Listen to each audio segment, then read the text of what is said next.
Hello, everybody, and welcome to the Great America Show. Great to have you with us. The House Republican Party is preparing articles of impeachment against Joe Biden. Congressman Corey Mills of Florida is the one filing. He says Biden is coercing the Israelis, telling them that they either cease their war with Hamas or they'll stop all funding. It's very clear. This for that, quid pro quo, and that's impeachable. New York civil judge Arthur Engoron is under investigation now, coming after claims surfaced that he received advice from a prominent New York attorney just weeks before ordering the president to pay a $454 million judgment. That number was larger, apparently, because of what the attorney told the judge. His advice was reportedly to significantly inflate the bond Trump had to pay. The investigation has been brought by the New York State Commission on Judicial Conduct. The commission is trying to determine whether Engoron violated judicial conduct rules. Watching these New York judges, I don't think that they could violate New York conduct rules no matter what they did. In the judge's trial, Engoron claimed Trump and each of the defendants participated in aiding and abetting the conspiracy, stay with me here, the conspiracy to commit insurance fraud. It seems like Engoron might be the one who's guilty of committing a conspiracy. Our guest today is Margot Cleveland. She's the senior legal correspondent for the Federalist. And Margot Cleveland, thanks and welcome to the Great America Show. Great to have you with us. Thanks for being here. Let's start with your article and your excellent reporting on what is a president to do. One decides to withhold lethal aid to an ally. The other does the same. One gets impeached, as you pointed out, and one has a photo opportunity to talk about what a glorious leader he is. Talking about, of course, Joe Biden. Yes, there's a double standard that we're seeing, but the bigger picture is what President Biden has done to our ally, Israel. And all he is doing by withholding weapons, making these types of announcements, is emboldening Hamas. They realize if they just hold out long enough, that Biden will somehow think he can pressure Israel. And it is ignoring the fact that we have American hostages still being held in Gaza. Biden is doing the exact wrong thing here. He should be demanding Hamas release the hostages and having Israel do what they need to end Hamas's reign in Gaza. It's really, to me, it's amazing. It's been 6 months. We don't have accurate information about those hostages. We don't know how many are still alive, and we don't have any sense whatsoever as to why the Biden regime has decided it has somehow been empowered to meddle, intervene in Israeli politics, and to take on Benjamin Netanyahu while they're at war. It's crazy. It is crazy. It's appalling. And you have to wonder whether he thinks this is a political gain to him, or if he just has advisors who are running the show who don't want to defeat Hamas, which is just inexplicable. Well, so many people talk about the influence of Iran within the State Department, within the national security apparatus of the United States under Joe Biden. And they have some considerable justification for their claims. But the idea that we should expect more of an Antony Blinken, more of a Jake Sullivan, is also a very difficult posture for anyone, because they have proved themselves to be inept. They've been inaccurate in all of their pretense to prescience when it comes to foreign policy, and particularly U.S. foreign policy, and predicting outcomes in the Middle East in particular. And it just goes on. And I don't think anyone at this point should in any way be surprised that failure after failure has been the result. Absolutely. And I think the one positive of this failure and the way the Biden administration is handling it is that Israel no longer is seeking to appease the United States. They are not going to back down on destroying Hamas and making sure that this type of Holocaust that happened in October, making sure it never happens again. It's unfortunate that America is going to suffer because it is a decline in our strength in the world. But I don't think in this case it's going to have any impact on what Israel does. One hopes not, because that would make us responsible for their pain, their suffering, their death in war. Precisely what we do not want to be. We want to make certain that they are victorious in their war against Hamas and Iran, every other terrorist group in the region. Nothing less could be our goal if we had a rational leader in the White House. We do not. I cannot tell you who's running this puppet government that has a front man by the name of Joe Biden, but we're in deep need of removing them from the power structure of the U.S. government. Let's turn to also the role of this Biden regime and its pitifully feeble response to these pro-Hamas demonstrators, protesters, and a lot of people want to call them students. But I believe that we're safe. We're on safe ground saying that most of the leaders are professional agitators. They have connections to terrorist groups and are working toward quite different goals than any other college protester would be at this point. Obviously, the protests have been organized and run by professionals, and this is. And this has shown the weakness of both the administrations, the board of trustees, the presidents of these universities, with exception of about maybe a handful. They've been timid, they have been weak, and they are reflecting what Biden is demonstrating from the White House. It looks like a mirror image of enfeeblement and actually a strong preference for the anti-Semitic nonsense and violence that we're seeing on these campuses, and that is regrettable indeed.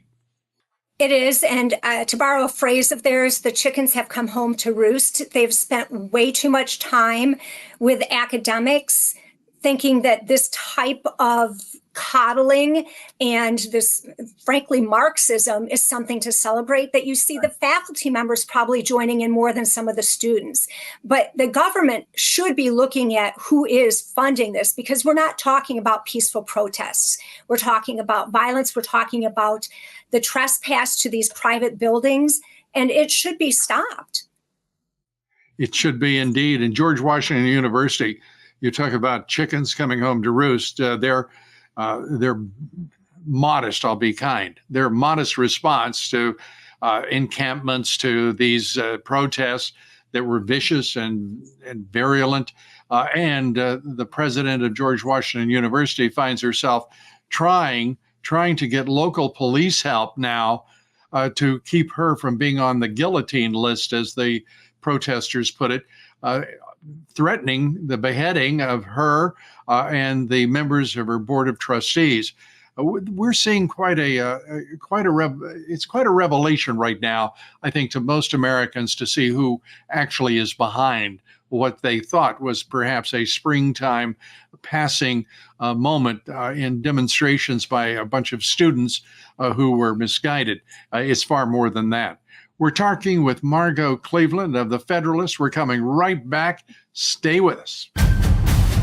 Wellness Company and their doctors are medical professionals you can trust. And their new medical emergency kits are the gold standard when it comes to keeping you safe and healthy. This medical emergency kit contains an assortment of life-saving medications, including ivermectin, Z-Pak. Rest assured, knowing that you have emergency antibiotics, antivirals, and antiparasitics on hand to help you and your family stay safe from whatever life throws at you next.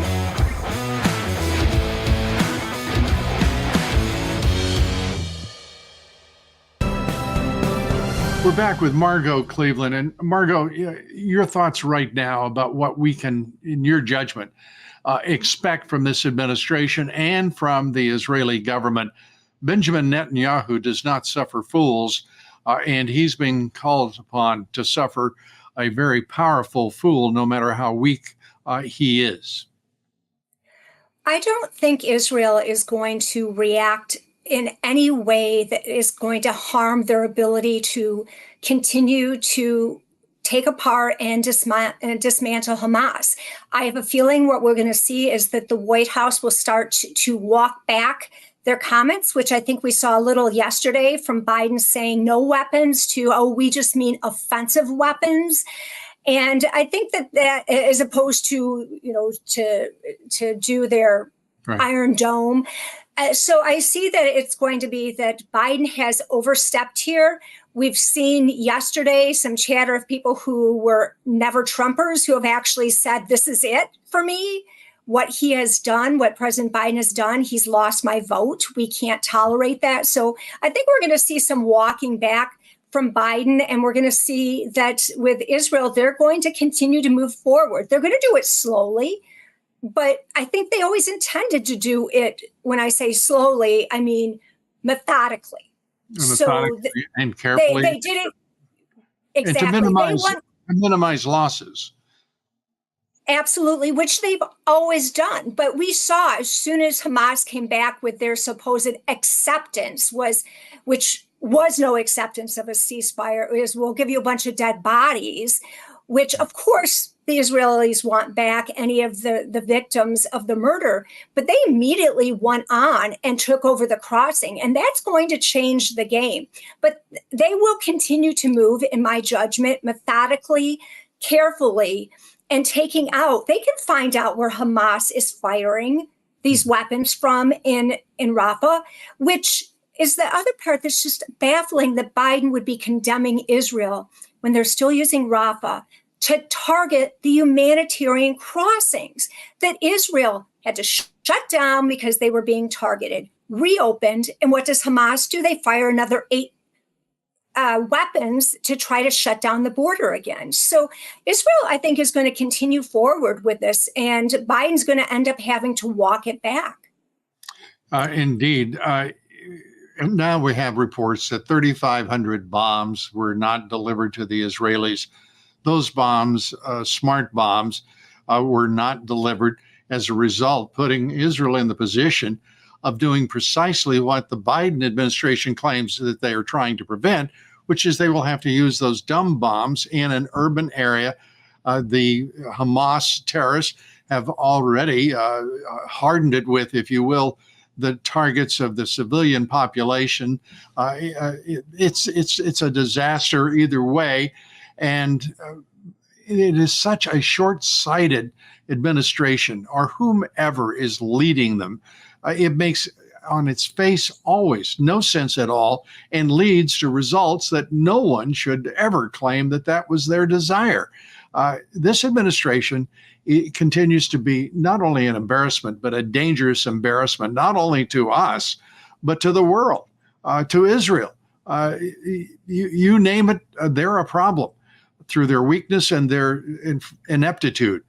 I want to turn to, if I may, speaking of ineptitude and corruption, the January 6th prisoners of war, if you will, the hostages, as some call them.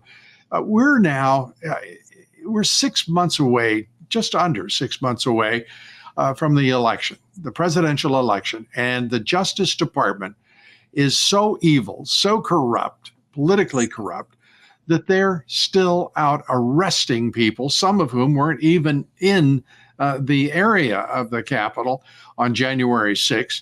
We just learned of a suicide by a young man who was arrested 3 months ago, 8 charges filed against him, and he committed suicide, as others have.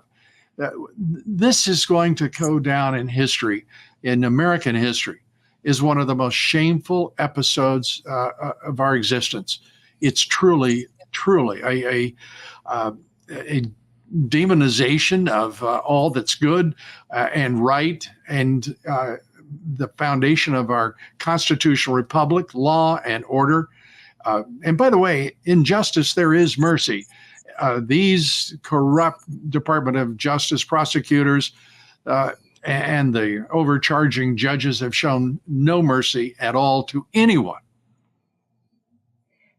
Absolutely true. And it's unfortunate because the Department of Justice had an opportunity to focus on those who were literally engaged in violence or had weapons. And there were some instances of that. But if they focused only on that, they wouldn't have the narrative that this was an insurrection, as opposed to that there were a few bad actors. And by going after everyone who was physically in the Capitol, including ones who were waved in, who were walking by unobstructed. And you got to couple that with, what are you seeing when we saw Justice Kavanaugh being his confirmation hearing when it was overtaken and there was no consequence? So the harm that these prosecutions are doing is going to be long lasting. It is showing that there is a two-tier system of justice, and it needs to stop. It needs to stop. The frustration is for, I think, nearly all Americans who are decent, who care about this country, is that we have not discovered whatever the check and balance is to this level of political corruption and just wanton disregard for law and for the Constitution. That we don't have in our system an anticipation or an understanding on the part of the founders that what would be required if you had a president who was nothing more than a cognitively impaired, politically compromised puppet and a cadre of Marxist Dems around him that have subverted the entire government and taken control of nearly every agency, if not every agency of the federal government. And you have to add to that the lawfare that has been going on in the states, whether it's in Georgia or New York, or then obviously the special counsel. And you saw that when the Supreme Court had their argument about the immunity and presidential immunity a couple weeks past. It was telling to me that what you had were both sides doing a worst case scenario. The one side was, well, we can't give immunity because the president might assassinate their opponent. That's not going to happen. The other side was, you have to give immunity because they're going to be politicizing criminal charges. That's exactly what our country is facing now. So as you said, our founding fathers didn't anticipate this. They didn't anticipate a Georgia County prosecutor with her lover coming up with what kind of charges they could come against the president, or a New York prosecutor pulling in former DOJ officials to try to stop Donald Trump from winning the election. So it's much worse than what is the weaponization of January 6th. It is the weaponization of all types of prosecution that we're seeing. It is. And January 6th was the lead event, I think, for what we are witnessing now. I also think, well, you know what? We're going to continue right after these quick messages, one more break here, and then we'll come back to just what's going to happen to all of these ignoramuses in black robes throughout the New York jurisdiction, Georgia, and unfortunately other parts of the country as well. We'll be right back with Margot Cleveland. Stay with us. Wellness Company and their doctors are medical professionals you can trust. And their new medical emergency kits are the gold standard when it comes to keeping you safe and healthy. This medical emergency kit contains an assortment of life-saving medications, including ivermectin, Z-Pak. Rest assured, knowing that you have emergency antibiotics, antivirals, and antiparasitics on hand to help you and your family stay safe from whatever life throws at you next.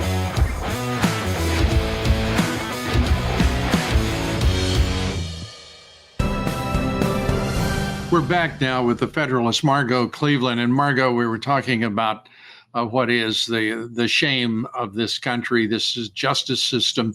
I don't think anyone will ever have faith in it again. It'll take I think it'll take decades to overcome this. If it's to be overcome, a man like Jack Smith is a bald-faced, ignorant, just disgrace to the very idea of a special counsel to impartial justice. As a special counsel, and what he has done as he raided Mar-a-Lago, as he has thought he was being so cute and clever when he decided he would reach up to the Supreme Court for a judgment on immunity.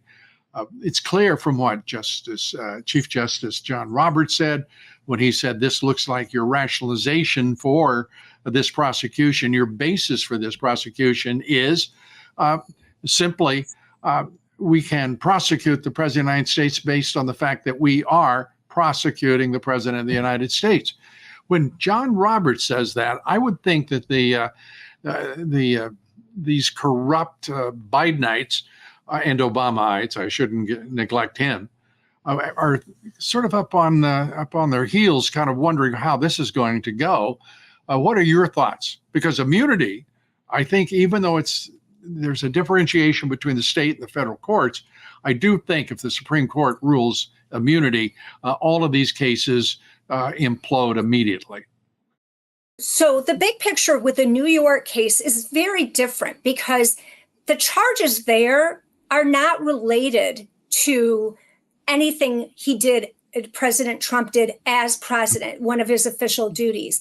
And the New York case, I think, is really the one that is the most offensive of all of them because there are no grounds. Every legal scholar has looked at this and said, this is the first time anyone has been charged with this type of New York felony based on something that's not a crime.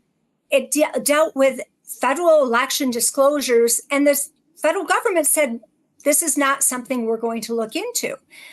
But what's so problematic is New York and the New York jury could convict Trump. And years later, it gets overturned.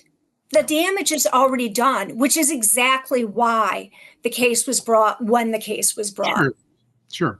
And, it's also important that President Trump famously chose not to prosecute Hillary Clinton, even though she, on the face of it, was guilty of, so many laws that were broken. It was disgusting. She and her campaign were in league with the FBI, the Department of Justice, and Crossfire Hurricane. It was her campaign's plan that then was foisted upon President Trump, and first as a candidate. It's just the ignorance of it all, and for the complicity of Judge Juan Merchant, the Merchant family makes up their family business is living off fundraising for Marxist Dems, and as the justices of the Supreme Court look at this, they've got to be thinking, we've got to give some kind of immunity here. They can't just hand it back to the local courts. It seems to me, if they're going to make a difference, if they decide the hell with it, we're going to just let history take its course, they're going to look like the most insidiously corrupt and cowardly court in American history. Don't you think? I do think that if they let this continue on, it will have ramifications that create a distrust for the Supreme Court, and that it will be part of their legacy. I do think that they're not going to come out and put an end to it because the Supreme Court's role is not to decide the facts, but to put the standards in place and allow the lower courts then to do the right thing. And I do think, though, the general populace will see that as being kind of a cop-out. But it really isn't the Supreme Court's role. It should be the populace's role to say, we are not going to tolerate this anymore. And it very well could be that November is where the populace does that. The populace, but if I may, the Chief Justice does have a responsibility for the administration of the federal judiciary. What he's got to be looking at right now has to give him great pause, if not a considerable gut-sick reaction to what has become of the judiciary over which he presides. His intervention is required here because the corruption is manifest, it is obvious, and it will destroy the republic if he does not act, in my opinion. That burden is squarely on him, is squarely, in my opinion, and I don't disagree with you. They may not act, but they should, and the republic will suffer if they do not. Your thoughts as we wrap up. Sure. I think that we have to distinguish between the federal cases and the state cases, as well as the distinction between if it is related to his office. Unfortunately, I don't think it's going to have any ramifications on the New York case. And because we have the principle of federalism, there's going to have to be some other check on the state of New York. And I don't know what that is. Yeah, I don't know what it could be other than the leadership of the Supreme Court and the Chief Justice, because there is no decent office holder in Albany who has the power to stand up and say, enough, this is it. The highest court in New York State has let this Stalinist carnival continue, and they're chortling, it seems, in Albany and certainly in Manhattan, because Donald Trump is under their heel, and they know that full well. I have to say, Margot, it's a delight to talk with you, and I hope you'll come back soon. We appreciate your reporting and your presence with us here today. Thanks so much, Margot. Thanks so much, Lou. It was a pleasure. Thanks, everybody, for being with us today. Be sure to join us tomorrow for the Great America Saturday Show, and follow me on Twitter and Truth Social at Lou Dobbs, on Facebook and Instagram at Lou Dobbs Tonight. Thanks, everybody. God bless you, and may God bless America.